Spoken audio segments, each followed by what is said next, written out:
Oh, look at this face. My big, strong bull of a boy. I always knew that we wanted to do a backstory of Oz to better understand who he is as a man now.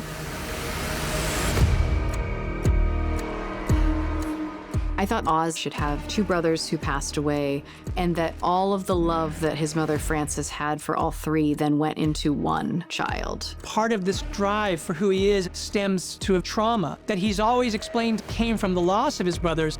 But then you come to understand that this was a story of his own creation, and really his desire to have his mother all for himself. He loves his brothers, but he loves his mom way more. I think he probably all his life feels a little bit broken, and so he's constantly looking for his mother's approval and her love. I think he's seen very up close and personal how his mother has toiled to provide for him and his brothers and wants to give her a better life. Rain's coming, we gotta get inside. And so the boys go down into the tunnels to play flashlight tag. Ozzy, you're it first. Hey, I can hear you down there. In his mind, they go down the ladder into a deeper part of the tunnel because they know it's hard for him to get down there. That's not true, but that's what he thinks because he personalizes things. Hey, Oz, you okay? Screw you guys! I'm sorry, Oz. And this is reflective of what we see from Oz in 101 with Alberto. Alberto demeans him, and Oz impulsively shoots him. What we reveal in 7 is there's a similar situation. Have fun getting out! As the water begins to rise and he knows the rain's coming down and he has every opportunity to stop it, he lets that impulsive act become permanent. Please let us out, please. We're trapped down here! It's not that he actively kills his brothers. It's that he actively does nothing to stop it. Where are your brothers? They went to the movies. Why didn't you go? I wanted to be with you. When he's finally wrapped up and they're, sitting on the couch watching a movie together with no brothers taking the affection that he loves and wants and needs. The life that he's always dreamt of is finally his, In Top Hat, when Fred Astaire is play acting, shooting with the machine gun and killing all his co-dancers, Oz raises an eyebrow like, ooh, I like this. And I just thought that was a very nice juxtaposition of what was going on. And we really wanted to drive home that he was clearly making this decision. It is really sad and pretty twisted, if you ask me, but I think that's the moment he starts rising into the villain that he is in present day. But I think that he does feel a bit of guilt, and he's like, this is my purpose. I need to take care of my mom for what I've done to make it up. And so key to who he is this deep emotional pact with his mother. And that, more than anything, is the thing that compels him to move through the world with the single-mindedness that he moves through the world with. You deserve the best life. And I'm gonna get it for you. Francis Cobb. That's your name, right? The scene between Sofia and Francis when they first meet kind of felt like a boxing match. A thing that I hadn't really expected was how delighted part of Francis is by this ferocious animal that is Sofia. But she's also not going to give her 1 inch. The two of them evolving to sitting across from each other, which causes Francis to have one of her episodes, worked out really nicely and felt super organic.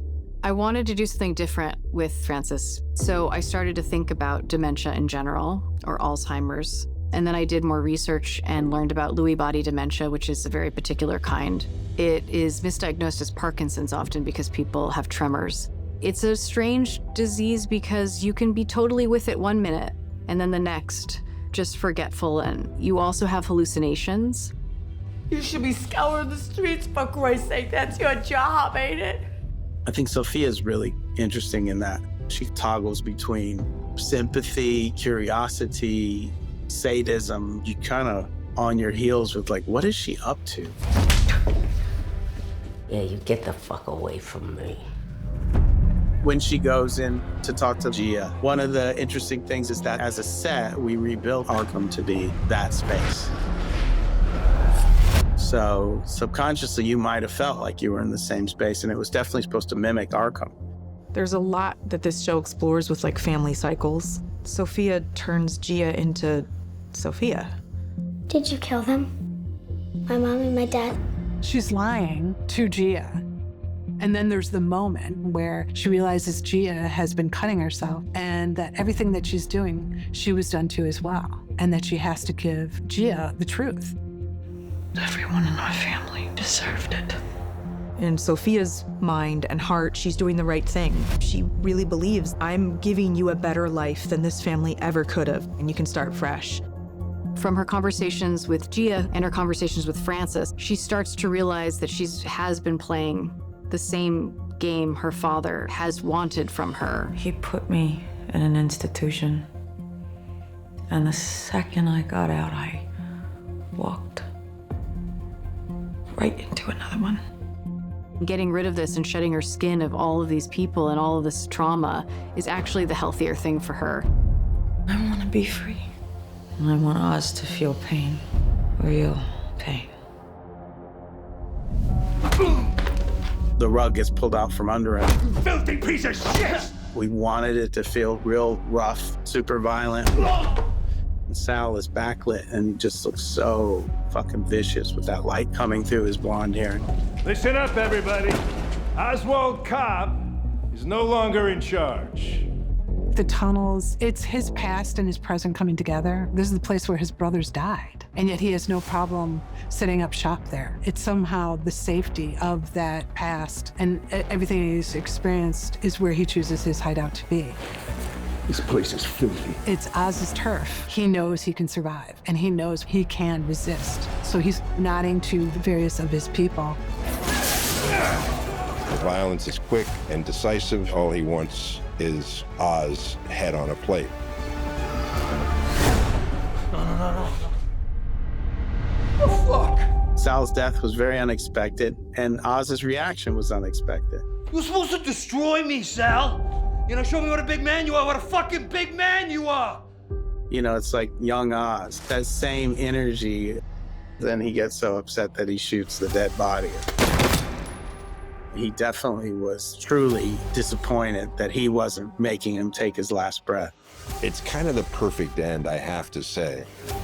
Sal is all emotion and all heart, and eventually his heart bursts from rage and loss. Oz's discovery and the misdirect of him thinking that that's his mother under the coat in the back of the car, that moment, and Oz's face before he pulls that over, what he thinks he's going to see. That was one of the more difficult sequences to do. There's something about Colin when he's in a scene that is so fantastic. You don't want to say cut because it's just so believable. He gets his hands scratched on the rocks. He lets his knees get scratched up on the rubble. And then he crawls up into the light. He probably relishes because it makes him act better. That's the kind of actor he is. That's why he's a movie star.